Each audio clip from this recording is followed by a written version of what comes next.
Hello everyone, welcome to jpscfunda.com। जैसा कि पिछले जो वीडियोस में हमने देखा था कि जीडीपी क्या होता है, नेशनल इनकम क्या है, एक्टिविटीज़ क्या होती है, micro activities and macro activities क्या है। ठीक है। उसके बाद आपका ये जीडीपी वर्सेस जीएनपी क्या है, जीडीपी और रियल जीडीपी और नॉमिनल जीडीपी क्या डिफरेंस है, कौन better indicator of economic performance का। ठीक है। आज हम लोग एक बार फिर से रिकैप करके फिर से आगे बढ़ते हैं, ठीक ना, कि रियल और nominal GDP which is better, कौन सा बेटर है इकोनॉमिक एंगल से। तो रियल जीडीपी है। क्यों? एक एग्जांपल से समझ लेते हैं कि मान लीजिए कोई एक कंट्री है, ठीक है, वो सिर्फ ब्रेड प्रोड्यूस करता है। एक मिनट के लिए मान लीजिए ओनली इट प्रोड्यूसेस ब्रेड।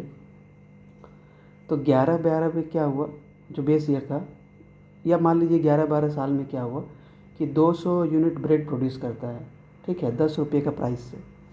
ठीक है। मान लीजिए 2011-12 में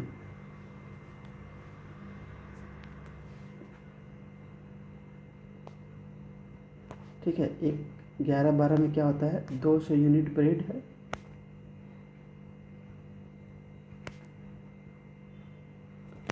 एक का प्राइस है 20 रुपया। ठीक है,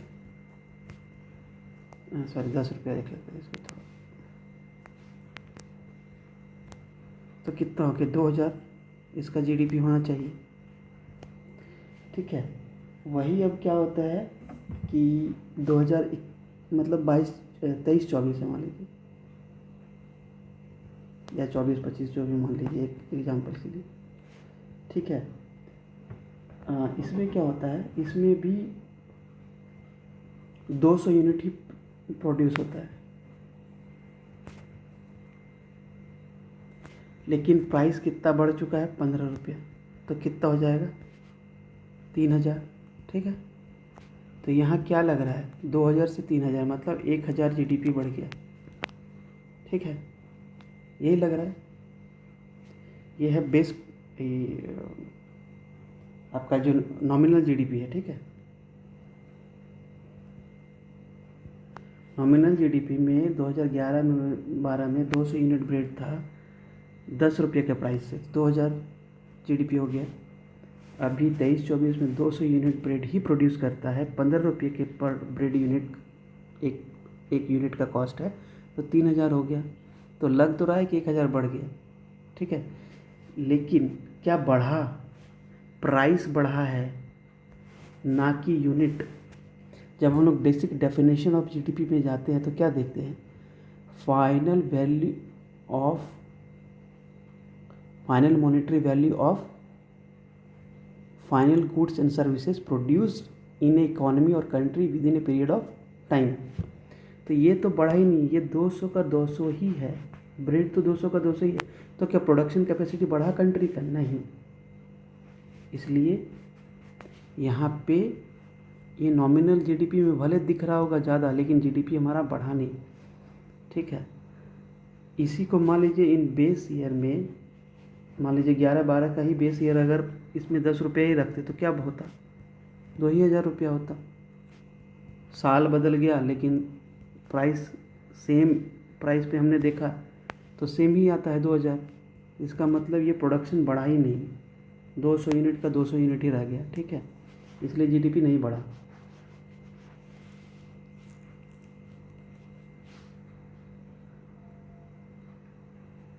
एक पेन वाला जो एग्जांपल था, फिर से इसको रिकैप कर लेते हैं। ठीक है, ये बहुत इंपॉर्टेंट है, क्योंकि कभी कभी ये हो सकता है कि जैसे जेपीएससी भी 40 मार्क्स का क्वेश्चन पूछता है, हो सकता है कि एक शॉर्ट क्वेश्चन में पूछ दे कि what is real GDP and nominal GDP, how they are different, which is better illustrate, या एक एग्जांपल दे के इसको बताइए कि जो नॉमिनल जीडीपी है वो ज़्यादा बेटर है या रियल जीडीपी ज़्यादा बेटर है, क्यों है। तो एग्जांपल दे के आपको बताना होगा। ठीक है। ऐसे भी देख लीजिए कि मान लीजिए कि 2018 में जो है वो जीडीपी 10,000 रुपया था, जो कल वाला एग्जांपल देखे थे। 19 में क्या हुआ, कि 40 पेन और 30 बुक्स, 30 किताब, जो कि 10 रुपया और 20 रुपया के हिसाब से है, तो टोटल 1000 रुपया उसने जीडीपी में ऐड किया। तो क्या लगेगा कि 10% बढ़ गया। ठीक है, 10,000 का 1000। ठीक है, अब क्या हुआ कि नहीं, 11-12 जो बेस ईयर था उसमें मेरा प्राइस कितना था, 5 रुपया मान लीजिए था और 10 रुपया। ठीक है, तो 11-12 के हिसाब से 500 ही रुपया बढ़ा। जब हम प्राइस को 11-12 जो बेस ईयर है उस पर कैलकुलेट करते हैं तो 5 रुपया ही बढ़ता है, 500 रुपया मतलब 5%। ठीक है, तो क्या दिखा, लग रहा है यहाँ कि 10% बढ़ चुका है नॉमिनल जीडीपी, लेकिन रियल में ग्रोथ कितना है, 5 ही रुपया है। ठीक है, तो इसलिए हाँ, ऑलवेज जो है सो रियल जीडीपी है हमारा जो है real value of growth, GDP growth को दर्शाता है, ना कि नॉमिनल जीडीपी। ठीक है, तो ये तो हो गया रियल और नॉमिनल का। ठीक है, दूसरा है एक ये भी देखे थे जीडीपी और जीएनपी का क्या होता है, gross domestic product versus gross national product. ठीक है, दोनों ही यूज़ होता है कंट्री का आउटपुट को मेज़र करने के लिए, लेकिन जीडीपी क्या है, एक टेरिटरी के अंदर जो कंट्री है हमारा,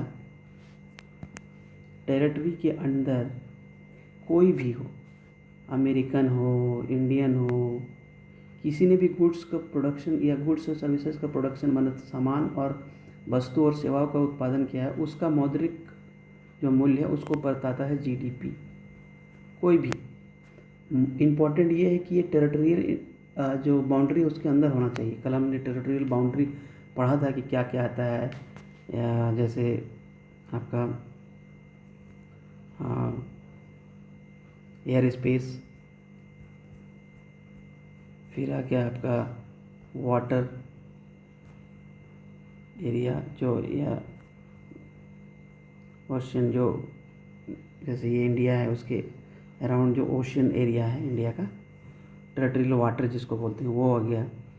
फिर इंडियन एम्बेसीज हो गया आउटसाइड, फिर मिलिट्री बेसिस हो गया। ठीक है, फिर जो ये आपका ships owned by Indian companies वो हो गया। ठीक है, ये सब सारा इंडियन टेरिटरी के अंदर ही आएगा, डोमेस्टिक टेरिटरी।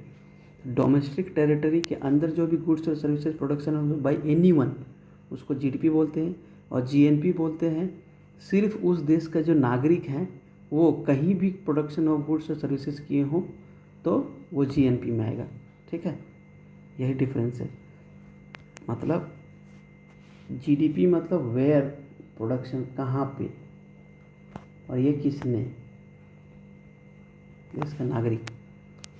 ठीक है, यहाँ पे हाईलाइट भी मैंने कर दिया था, जहाँ उत्पादन होता है कौन पैदा करता है। ठीक है, ये जीडीपी वर्सेस जीएनपी हो गया। अब हम लोग कुछ और कॉन्सेप्ट को देख लेते हैं, जैसे फैक्टर कॉस्ट और मार्केट प्राइस क्या है, और एक प्राइस आपका होगा बेसिक प्राइस, वो बाद में देख लेंगे। ठीक है, तो फैक्टर कॉस्ट क्या है, जो फैक्टर कॉस्ट है जो कंपनी किसी गुड्स को प्रोड्यूस करती है उसमें उसका जो भी लागत है उसको बोलते हैं फैक्टर कॉस्ट। ठीक है, देखिए लिखा है cost of production that is incurred by the firm while producing goods. ठीक है,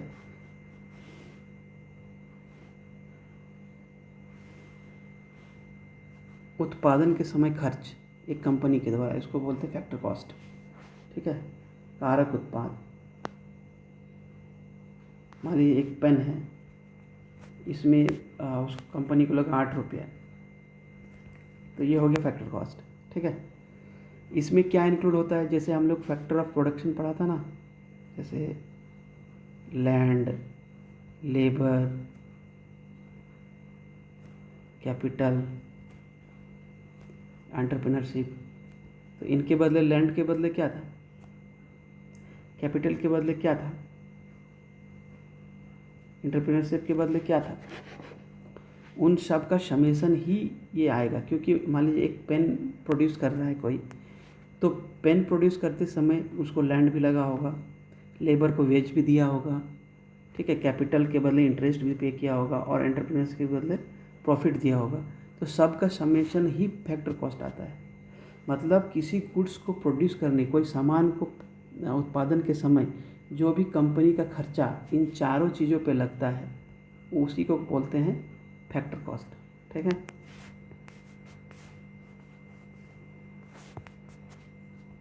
यहाँ पे लिखा भी होगा कहीं पे, cost of land, labour, capital, raw material, transportation, जो भी उसका खर्चा है।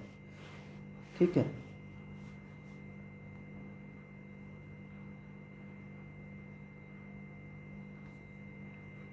उसके बाद अब मार्केट प्राइस थोड़ा देख लेते हैं कि क्या होता है। बाजार मूल्य, कारक मूल्य और बाजार मूल्य। ठीक है, ये क्या है, कंज्यूमर जो पे करता है जब हम मान लीजिए कि सामान खरीदेंगे और वहाँ पे जैसे 8 रुपया था फैक्टर कॉस्ट, तो अब ये थोड़ी ना कि 8 रुपया, ये तो बढ़ के हो सकता है 10 रुपया हो गया होगा। 10 रुपया क्यों, इसमें प्रॉफिट ऑफ कंपनी आ जाएगा, फिर क्या आ जाएगा, कोई टैक्स है तो वो आ जाएगा। ठीक है, इसलिए इसका प्राइस बढ़ जाएगा भाई। अब 8 रुपया की जगह 8 रुपये में तो बेचेगा नहीं, अपना प्रॉफिट रखेगा, फिर गवर्नमेंट को टैक्स पे करना होगा, जैसे जीएसटी लगता है अभी बहुत हाईलाइटेड है। ठीक है ना, तो वो सब ऐड करके 8 से 10 हो गया, तो ये 10 हो गया आपका मार्केट प्राइस। ठीक है, ये हो गया आपका। तो ये आपको होप कि आपको क्लियर हो गया होगा मार्केट प्राइस और फैक्टर कॉस्ट। थोड़ा सा इसको पढ़ लीजिएगा और एक बार। ठीक है, अपने से जो भी यहाँ पढ़ते हैं ये जस्ट बूस्टअप है, आपको खुद से पढ़ना चाहिए। इकोनॉमिक्स वगैरह जो है ना, कोई भी सब्जेक्ट, कोई कोचिंग वोचिंग मत जाइए, खुद पढ़िए। इकोनॉमिक्स में तो मतलब कोई भी कोचिंग अच्छा होगा तभी जाइए, अदरवाइज़ पता नहीं कैसे होगा। और खुद से जैसे नेट से पढ़ लीजिए, आपका यूट्यूब्स है, फिर हिंदी में जैसे कुछ बुक्स है, फिर हिंदी में मान लीजिए कि इकोनॉमिक टाइम्स हिंदी में भी अब आता है शायद, वो पढ़ लीजिए। ठीक है, उसका बेसिक बेसिक कोई कोई कोचिंग वाला नोट्स होगा तो वो पढ़ लीजिए। मतलब मल्टीपल सोर्सेज से पढ़ लीजिए तभी आपका होगा, एक जगह से पढ़िएगा समझ, क्योंकि इतना वास्ट है कि कोई मतलब बोर हो जाओगे आप थोड़ा जो नए हैं। ठीक है, ये हो गया। यहाँ पे देख लीजिए लिखा हुआ है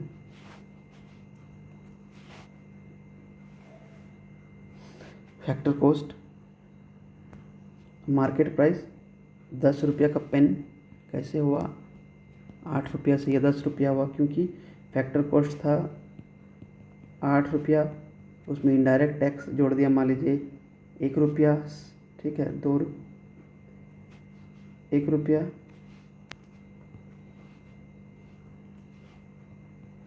1 रुपया इनडायरेक्ट टैक्स हो गया, 1 रुपया उसका प्रॉफिट हो गया, जो भी हो 8 1 9 1 10, और 1 रुपया कुछ और खर्च इस तरह करके हो गया होगा, माइनस सब्सिडीज़ जो गवर्नमेंट से मिलती है वो इनपुट पे।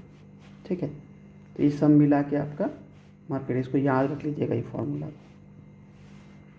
इसका उल्टा इधर से कर दीजिए, इन सब को इधर ले आइए, माइनस में तो फैक्टर कॉस्ट निकल जाएगा जो ऊपर लिखा हुआ था।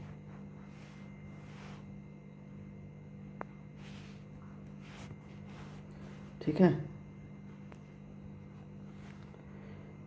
अब हाँ, ये जैसे जीडीपी और जीएनपी निकलता है मार्केट प्राइस फैक्टर कॉस्ट पे, तो बस उसको प्लस माइनस कर देना आपको कि GDP at market price is equal to GDP और GNP at factor cost plus indirect taxes minus subsidies. इसका उल्टा एट फैक्टर कॉस्ट, तो इसको इधर ले आइए, इस चीज़ को इधर ले आइए। ठीक है, तो ये फैक्टर कॉस्ट निकल जाएगा, GDP at market price minus indirect taxes plus subsidies. ठीक है,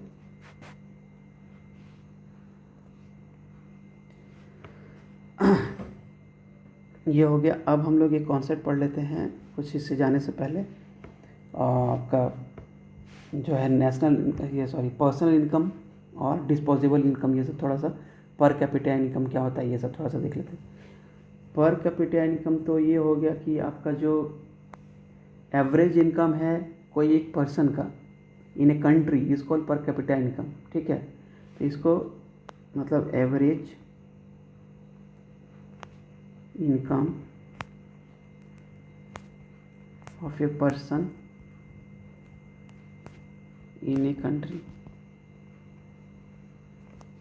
ठीक है, ये कैसे निकलता है? नेशनल इनकम डिवाइडेड बाय, मतलब राष्ट्रीय आय डिवाइडेड बाय जनसंख्या।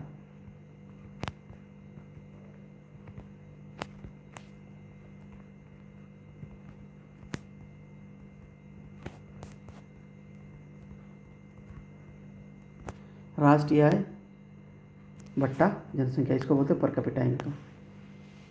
हम लोग जैसे झारखंड का पढ़ते होंगे 26 है, बहुत कम है।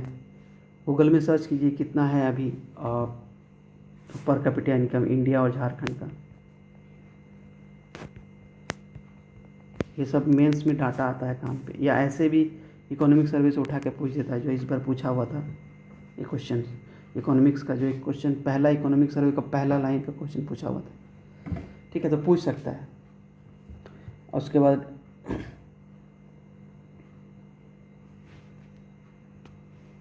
एक चीज़ और देख लेते हैं, पर्सनल इनकम। वो था पर कैपिटा इनकम, ये है पर्सनल इनकम। ठीक है, इसका मतलब क्या है? टैक्स देने से पहले,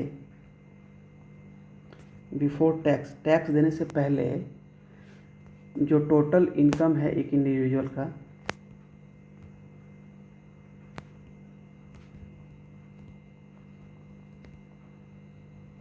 इसको बोलते हैं पर्सनल इनकम। ठीक है, अभी इसमें नेशनल इनकम आएगा क्या? ये क्या नेशनल इनकम बराबर होगा? नहीं होगा। क्यों? क्योंकि देखिए, पर्सनल इनकम तो हम इसमें इस तरह से समझिए कि पर्सनल इनकम जैसे हमने कोई काम किया तो वो production of goods and services में आया। ठीक है, मेरा काम, उसके बदले मुझे पैसा मिला, वेजेस मिला, तो वो पर्सनल इनकम में आ जाएगा। तो हमने इकोनॉमी में कुछ कंट्रीब्यूशन किया। लेकिन ये भी तो हो सकता है कि कोई गवर्नमेंट जैसे मैया योजना चला दी है, या कोई ओल्ड एज पेंशन है, तो वो भी तो किसी बंदे के खाते में ही जा रहा, वो भी तो पर्सनल इनकम हुआ। तो क्या वो नेशनल इनकम होगा? नहीं, क्योंकि वो एक तरह का ट्रांसफ़र ऑफ पेमेंट्स है। Without any doing work they are getting the money, बिना काम किए पैसा मिलता है, जिसके कारण उसको नेशनल इनकम में नहीं लेंगे, भले वो पर्सनल इनकम है। ठीक है, इसलिए सारे पर्सनल इनकम जो है नेशनल इनकम नहीं होंगे। ठीक है, इसमें तीन चीज़, जो भी पैसा आएगा किसी के पास बिफोर पेइंग टैक्स, वो पर्सनल इनकम होता है। और पर्सनल डिस्पोजेबल इनकम क्या होता है?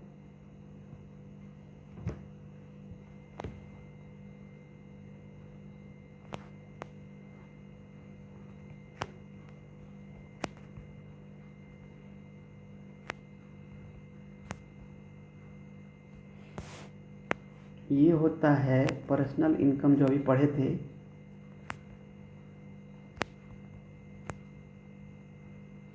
माइनस डायरेक्ट टैक्स, जो इनकम टैक्स या जो भी हम लोग टैक्स देते हैं डायरेक्ट टैक्स। ठीक है, ये होता है आपका पर्सनल डिस्पोजेबल इनकम। एग्जाम्पल के लिए मान लीजिए कि एक बंदा है ए, उसका इनकम है 100 रुपया, या हाँ मान लीजिए 100 रुपया है। ठीक है, 10 रुपये इसमें से टैक्स दे दिया, तो इसका हो जाएगा 90 रुपया डिस्पोजेबल इनकम। ठीक है, होप ये समझ में आ गया होगा आपको। पीसीआई पर कैपिटा इनकम, डिस्पोजेबल इनकम और पर्सनल इनकम, ये सारा थोड़ा सा एक बार और देख लीजिएगा, बट यही है, कुछ है नहीं ज़्यादा। ठीक है, उसके बाद एक चीज़ आता है जीडीपी वर्सेस जीवीए, सकल घरेलू उत्पाद, मतलब ग्रॉस डोमेस्टिक प्रोडक्ट और ग्रॉस वैल्यू एडेड क्या है। ठीक है, तो जीडीपी वर्सेस जीवीए क्या है, यहाँ देखिए, इसमें वर्ड पे जाइए, ग्रॉस डोमेस्टिक प्रोडक्ट, इसमें क्या था? Value, monetary value, final goods and services, final goods and services. यहाँ पे है ग्रॉस वैल्यू एडेड। ठीक है, ग्रॉस वैल्यू एडेड मतलब प्रोडक्शन के समय कोई एक सेक्टर या इंडिविजुअल कितना वैल्यू ऐड करता है। ठीक है, इस पर ही फोकस करता है। कैसे हम लोग इसको समझ लेते हैं एक एग्जांपल से। ठीक है, यहाँ पे देख लेते हैं। हाँ, मान लीजिए कि जैसे कोई भी कंपनी है, ठीक है, या फर्म है जो भी है, या कोई उद्यम है, तो वो कुछ इनपुट लेगा, उसको प्रोसेस करेगा, ठीक है, और फिर ये आउटपुट देगा, ठीक है। तो इस प्रोसेस में उसने कुछ तो ऐड किया होगा। मान लीजिए कोई रेस्टोरेंट वाला है, उसने सब्जी लिया फार्मर से, और मान लीजिए कि पनीर लिया और पनीर बटर मसाला बनाया, ठीक है। तो पनीर से पनीर बटर मसाले के समय उसने कुछ तो ऐड किया। पनीर का प्राइस मान लीजिए 50 रुपया था, पनीर बटर मसाला का प्राइस हो जाता है 200 रुपया, तो 150 का वैल्यू ऐड किया। कुछ इनपुट कुछ और भी लगाया, मसाला लगाया, अपना लेबर कॉस्ट हुआ, या जो कुछ है सब मिला के उसने कितना का निकाला। 100 से मान लीजिए 50 रुपया था और पनीर बटर मसाला 150 हुआ, तो 100 का वैल्यू ऐड किया। तो ये जीवीए जो है इस 100 डिफरेंट सेक्टर्स इंडिविजुअल को ऐड करके बनता है, ठीक है। और ये इक्वल ही होता है ये फाइनल प्रोडक्ट का 150 का। हम लोग देखेंगे कैसे सारा सेक्टर को मिला के, ठीक है। अब देखिए कैसे, जैसे एक मिनट, थोड़ा 2-3 एग्जाम्पल से देख लेते हैं, ठीक है।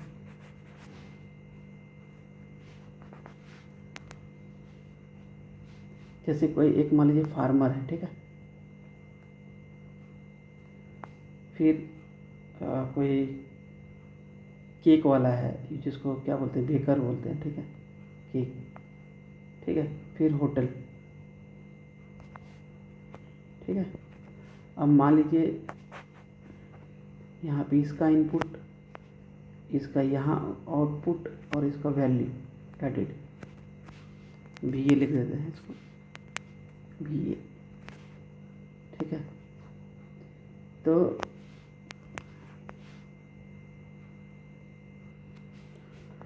मान लीजिए कोई एक फार्मर किसान है, ठीक है। किसान का जो इनपुट है वो श्रम करता है। तो अभी कोई मान लीजिए उसको सब्सिडी मिला है, तो कोई उसको कॉस्ट नहीं है इनपुट का, ठीक है। उसने 100 रुपया का कुछ मान लीजिए गेहूँ प्रोड्यूस किया, तो कितना वैल्यू एडिशन हुआ, total output minus total input 100 रुपया, ठीक है। अब ये बेकर क्या करता है, ये 100 रुपया खरीदेगा ये गेहूँ, तो 100 रुपया लगाया, ठीक है। और आउटपुट मान लीजिए ब्रेड बनाया तो 200 रुपया, तो ये भी वैल्यू एडिशन कितना आ गया, 100 रुपया, 200 माइनस 100, क्योंकि ये 100 रुपया तो इसको पे किया था फार्मर को, ठीक है। अब क्या होता है, होटल वाला ये ब्रेड 200 में ख़रीद लेता है, एक आइडियल सिचुएशन मानते हैं 200 में, ठीक है। और कुछ उसको प्रोसेस के लिए कुछ प्रोडक्ट बनाता है, उसको 300 रुपया उसका प्राइस है, तो 300 में से 200 माइनस हो गया, कितना हो गया, 100। तो टोटल वैल्यू एडिशन कितना हुआ, 300, ठीक है। और फाइनल प्रोडक्ट कितना हुआ, 300, ये वाला। दोनों एक हुआ कि नहीं, इक्वल है। तो इससे यही पता चलता है, तो जीडीपी जो final value of final goods and services 300 रुपया, और जीवीए क्या है, value of summation of value added, तो 300, 100 100 100 3 स्टेज पे लगा, ठीक है। तो जब हम लोग जीवीए मतलब value addition of all sectors, यही जीडीपी हो जाता है। जीवीए जो method of calculation of GDP, ठीक है। हम लोग 3 मेथड देखेंगे अभी, हाउ टू कंप्यूट जीडीपी, जो जेपीएससी में क्वेश्चन भी आया है, ठीक है। तो 2 बार आ चुका है, तो वो हम लोग बाद में देखेंगे दूसरे लेक्चर में। अभी यही जान लीजिए कि GV is nothing but a method of calculation of GDP by summing या by adding all the value added of different sectors.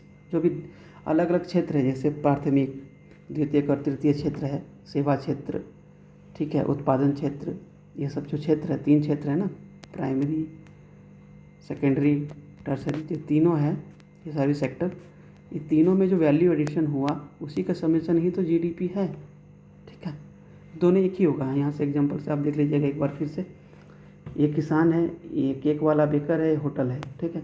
0 input लगाया, 100 रुपये का केक प्रोड्यूस किया, 100 रुपये 100 रुपये का गेहूँ प्रोड्यूस किया, तो इसका वैल्यू एडिशन 100 माइनस 0 100 हो गया।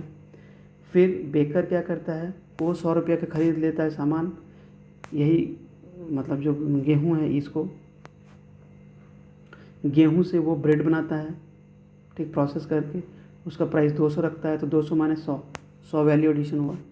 फिर 200 रुपया का जो ये ब्रेड था, ये होटल वाला ख़रीदता है, कुछ बनाता है, केक भी के जो भी हो, 300 माइनस 200 हो गया तो 100 वैल्यू एडिशन हुआ। तो जो फाइनल प्रोडक्ट बना ये तीनों प्रोसेस में 300 का है। बाकी ये सब तो इंटरमीडिएट गुड्स हो गया ना, इसके लिए हमने पढ़ा था फाइनल वर्सेस इंटरमीडिएट गुड्स।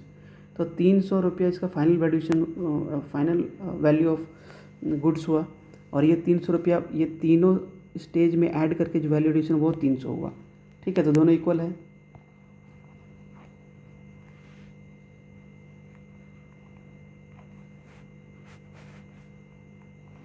ठीक है, अब देखिए यहाँ डेफिनेशन लिखा भी होगा। Measure of total output and income in economy, it provides मतलब rupee value of amounts of goods and services produced after deducting the cost of input and raw material। Cost of input and raw material को deduct करने के बाद जो हमारा बचता है वो होता है वैल्यू एडिशन। तो इनपुट अभी जैसे ब्रेड के एग्जांपल ले लिए, या फार्मर ने जो प्रोड्यूस किया वो इनपुट था, उसको माइनस करने के बाद ही तो वैल्यू एडिशन आया था। ठीक है, मतलब final value minus cost of intermediate जो इनपुट था। ठीक है, उसको माइनस करने के बाद जो वैल्यू आता है उसको वैल्यू एडिशन बोलते हैं। मतलब कोई भी प्रोडक्शन वर्कफ्लो में जितना हमने वैल्यू ऐड किया, ठीक है, गेहूं से बिस्किट बनाने में मतलब 10 से 20 रुपया हुआ तो वो 10 रुपया होगा वैल्यू एडिशन। ठीक है, वो कहते हैं। ठीक है, उसके बाद जीडीपी तो ये को पता ही है आपको, total value of final goods and services. ठीक है, हाँ, और एक डिफरेंस है, जीवीए क्या है? जीवीए मतलब method of calculation of GDP तो है, लेकिन किधर से है? प्रोडक्शन साइड से। ठीक है,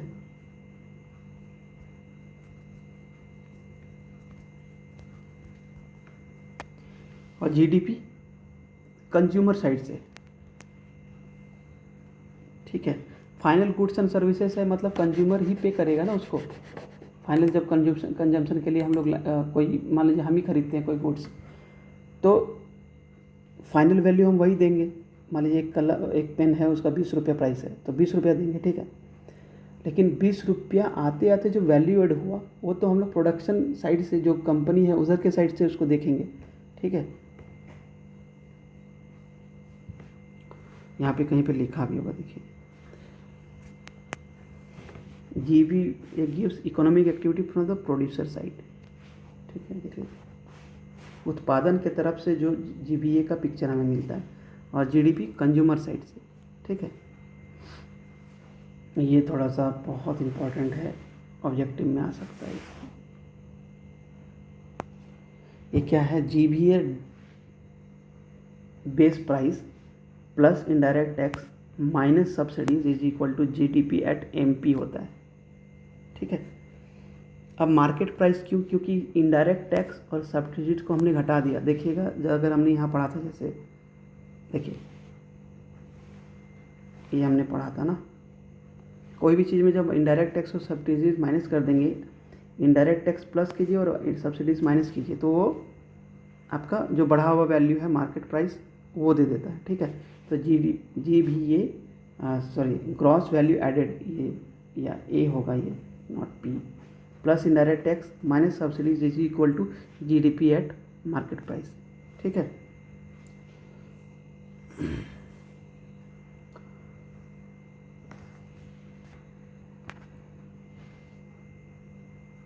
कैसे ये डिफरेंस एक बार और रिकैप कर लीजिए कि GVA is the difference of value between the जो कंपनी का आउटपुट है and value of intermediate goods. ठीक है, आउटपुट माइनस इंटरमीडिएट गुड्स। ठीक है, इंटरमीडिएट गुड्स। ठीक है, और जीडीपी क्या है? ये तो पता ही है, final value of final goods and services. ठीक है, तो ये जीबीए जीडीपी का ये डिफरेंस है। और क्या है?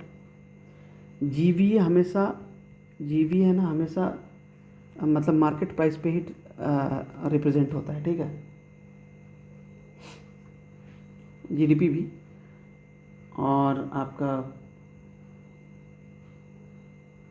जीवीए जो है डिफरेंट सेक्टर्स के जो कंडीशन है ना, कितना हमने उस पर टैक्स लगाया, कितना सब्सिडी है, सेक्टर वाइज परफॉर्मेंस देता है, ठीक है। और जो जीडीपी है ओवरऑल देता है, ओवरऑल इकोनॉमी का जो मतलब परफॉर्मेंस है वो, ठीक है। उसके बाद जीवीए जो है वो प्रोडक्शन साइड से होता है, प्रोड्यूसर साइड से हम लोग उसको एंगल से देखते हैं, और जीडीपी को कंज्यूमर के पर्सपेक्टिव से। ये भी हो गया, ठीक है। जीवीए जीवीए जो है वो सारे सेक्टर्स का, जैसे एग्रीकल्चर सेक्टर, फिर आपका मैन्युफैक्चर सेक्टर, जो 3 सेक्टर्स है ना, फिर सर्विस सेक्टर, ये तीनों को जब समेशन करते हैं तब हमें मिलता है जीडीपी, ठीक है। जीवीए जैसे बताइए सेक्टर बेस्ड कॉन्सेप्ट है, और ये टेरिटरी बेस्ड कॉन्सेप्ट है। कौन? जीडीपी, टेरिटरी, ठीक है। ये सेक्टर बेस्ड, 3 सेक्टर को ऐड करेंगे तो किसी टेरिटरी में पूरा जो हमारा गुड्स एंड सर्विसेज का प्रोडक्शन हो वो हमें बताएगा। उसके बाद और एक डिफरेंस देख लेते हैं क्या है। यदि कोई इंडिविजुअल सेक्टर का परफॉर्मेंस मापना है तो जीवीए से मापेंगे, क्योंकि वो किसी प्रोडक्शन साइड से हमें जीवीए बताता है कि कितना वैल्यू एडिशन हुआ, कितना टैक्स लगा, कितना सब्सिडीज़ दिया, ठीक है। देखिए यहाँ पे तो वो किसी भी जो सेक्टर स्पेसिफिक परफॉर्मेंस मापना है तो जीवीए से मापते हैं, और होल टेरिटरी, होल कंट्री का यदि परफॉर्मेंस मानते हैं तो जीडीपी से मापते हैं, ठीक है। तो ये कुछ डिफरेंस है, देख लीजिएगा आप लोग अपने से भी, ठीक है। अच्छा, कुछ हम लोग हिस्टोरिकल देख लेते हैं। इसको ये तो ऐसे ही नहीं है, और भी आपको कुछ कुछ देखना पड़ेगा, ठीक है। अच्छा, जीडीपी हम लोग तब से देख रहे थे, GDP who is responsible to calculate और कंप्यूट द जीडीपी, ठीक है, या नेशनल इनकम। तो जो पहला अटैम्प्ट था नेशनल इनकम का इंडिया में, ठीक है, वो दादा भाई ने ओरिजिनल लिया था 1867-68 में, जब 20 रुपया का गया था, ठीक है। और जीडीपी 8000 कुछ था, ऐसे याद नहीं आ रहा, आप देख लीजिएगा। तो उस समय है ना पर कैपिटा इनकम 20 रुपया था, ठीक है। उसके बाद जो है, जो पहला साइंटिफिक मेथड था VKRB 1931-32 में हुआ था, इसको एक्सेप्ट नहीं किया गया था, ठीक है। जो पहला ऑफिशियल अटैम्प्ट हुआ वो PC महानबलिस 1949 में किया गया था नेशनल इनकम कंप्यूट करने का, ठीक है। उसके बाद उस समय जो नेशनल इनकम ऑफ इंडिया था 8710 करोड़ था 54 में, और पर कैपिटा इनकम 225 था, जो कि 1867-68 में 20 रुपया था, जब दादा भाई नौरोजी साहब ने इसको मापा था, ठीक है। और CSO जो है हमारा 1949 में बना था, यही इसको मेज़र करता है जीडीपी एनआई को, नेशनल इनकम को, जो कि मिनिस्ट्री ऑफ मोप्सी के अंदर आता है, ministry of statics and programme implementation, इसके अंदर CSO आता है, तो वही मेज़र करता है आपका जीडीपी। तो ये हमारा था कुछ हिस्टोरिकल फैक्ट्स, ठीक है। बस देख लीजिएगा, हो सकता है एक आध ऑब्जेक्टिव इसमें से आ जाए, कभी कभी आ भी जाए। तो आज के लिए इतना ही, कल नेक्स्ट सीरीज में हम लोग देखेंगे सर्कुलर फ्लो ऑफ इनकम।